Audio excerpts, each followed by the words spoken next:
South ఇండియాలోనే అతి తక్కువ ధరలకి రత్నాలను అందించే ఏకైక సంస్థ 6JVR. సుపరిపాలన మొదలైంది, పీడ విరగడైంది అనే ఒక ప్రకటన విడుదలైంది. అది ఎక్కడి నుంచి అంటారా? జనసేన పార్టీ కేంద్ర కార్యాలయం నుంచి పవన్ కళ్యాణ్ గారి ఆదేశాలకు అనుగుణంగా ఒక ప్రకటన రిలీజ్ అయింది. దాంట్లో ఏముందంటే, సంవత్సర కాలం ఈ కూటమి పూర్తయింది, రేపు 4వ తారీఖు పండగ చేసుకోండి అని చెప్పి పిలిపించారు. ఆ పండగ ఇలాంటి పండగ కాదు, సంక్రాంతి దీపావళి కలిపితే ఎలా ఉంటుందో అలాంటి పండగ చేసుకోమని చెప్పి జనసేన పార్టీ కేంద్ర కార్యాలయం నుంచి ఆ పార్టీ కార్యకర్తలకి ఆదేశాలు అందించారు. అది కూడా ఎలా చేసుకోమన్నారంటే, జూన్ 4 వైసీపీ అరాచక మూకల పాలన అంతమైంది, సంవత్సరం సుపరిపాలనతో ఎప్పుడు లేని విధంగా ఆంధ్రప్రదేశ్ అభివృద్ధి పదాన ముందుకెళ్తుంది. ఒకవైపు మోదీ గారి నేతృత్వంలో, చంద్రబాబు నాయుడు గారి అనుభవంతో, పవన్ కళ్యాణ్ గారి యొక్క చొరవతో ముగ్గురు కలిసి త్రిమూర్తులాగా ఆంధ్రప్రదేశ్ పాలన చాలా బాగుందనేది ఆ లెటర్లో సారాంశంగా మనకు తెలుస్తుంది.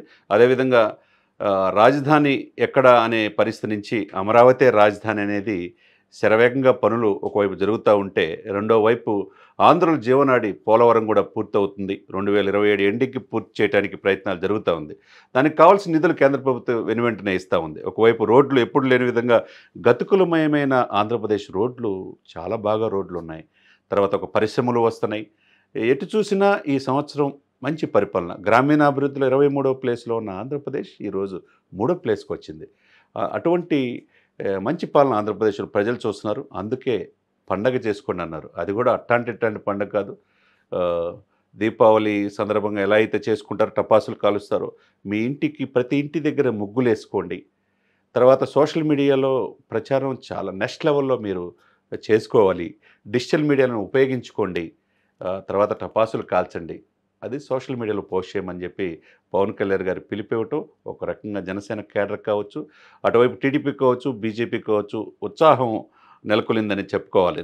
ఎందుకంటే వైసీపీ 5 సంవత్సరాల పరిపాలనలో అభివృద్ధికి, సంక్షేమం అభివృద్ధి అని చెప్పి 2 కళ్ళు లాంటి ఆంధ్రప్రదేశ్లో సంక్షేమ మాటున బటన్ నొక్కి అభివృద్ధిని మర్చిపోయారు. అభివృద్ధి మర్చిపోయేతలకి ప్రజలు వాళ్ళని మర్చిపోయారు. 151 సీట్ల నుంచి 22 మంది ఎంపీల నుంచి చివరికి 11 ఎమ్మెల్యే సీట్లకి పరిమితం చేసి అంటే ఆంధ్రప్రదేశ్ ప్రజలు ఎంత కోపానికి గురయ్యారో వైసీపీ వాళ్ళు అర్థం చేసుకోవాలా. ఏదైనా కానీ ఆంధ్రప్రదేశ్లో పవన్ కళ్యాణ్ గారు సరికొత్త రాజకీయం చేస్తున్నారు. ఒకవైపు నేటి తరం అంటే ఆనాటి తరానికి కూడా చాలా 4-5 దశాబ్దాలు ఉన్న రాజకీయ నాయకులు కూడా అంతుబట్టని వ్యూహానికి పదును పెడుతున్నారు. అందుకే 1 ఇయర్ పూర్తి అవుతుంది. జూన్ 4న మీరు పండగ చేసుకోండి. అలాంటి పండగ కాదు, టపాసులు కాల్చుకొని సోషల్ మీడియాలో పోస్ట్ చేయండి అని పిలిపివ్వటం చాలా విమర్శనవాదులు కూడా ప్రశంసిస్తున్నారు. అదే సమయంలో కేడర్ ఉత్సాహంతో మరింత ముందుకి 2వ సంవత్సరంలో అడుగు పెడతానికి ఈ కూటమి పరిగెడుతుందే అనే అనుకోవాలన్నమాట. సుమన్ టీవీలో మీ పర్సనల్ అండ్ బిజినెస్ ప్రమోషన్స్ కోసం కింది నెంబర్కి కాంటాక్ట్ చేయండి.